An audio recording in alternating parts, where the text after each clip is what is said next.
Blood spread on the cobbles in a thick red slick as the last Erkin fell. Nouveau pulled his saber free and turned, wiping the blade on a fine silk handkerchief. Nearby, Bill Sykes swung his huge, iron-shod cudgel, the head of a gentlefolk gamekeeper crumpling like gold leaf under the blow. The brass automaton folded up and fell to the street with a clatter as Bill spied Nouveau, free of combat and with his back to him.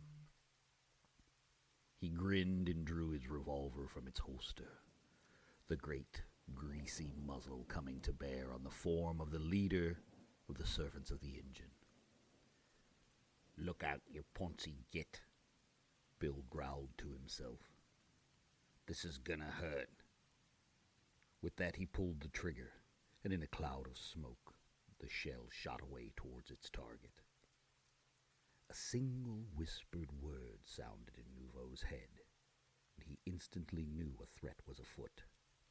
He twisted, ducking slightly as the great projectile roared by, missing him by a mere inch, and blasting a great hole in the door of an unfortunate resident's abode. He spun to face Bill as the great gun fired again.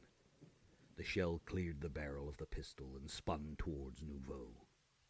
He could see every detail of the great lead shot, the marks from the rifling, the flying specks of cordite, and the gout of roiling smoke. With almost idle interest, he watched as the projectile flew towards him, heading directly for his chest. At the last moment, he turned the slightest amount and regarded the shell as it flew past. Bill, his face a mask of confusion, looked down at his gun and then back at Nouveau. "That's bloody ridiculous," he snarled, and hefting his cudgel, he charged, his iron hooves striking sparks from the stone.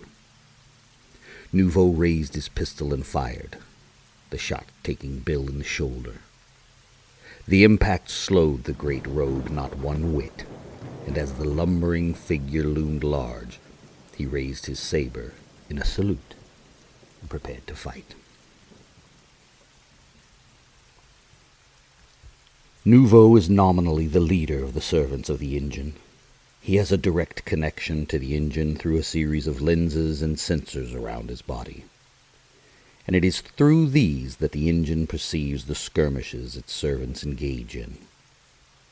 Nouveau is cold and almost emotionless.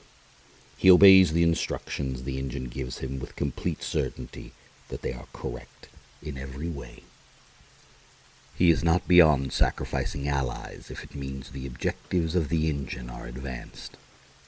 And it is this somewhat cavalier attitude to their safety that rankles some of the other, more independent servants of the engine.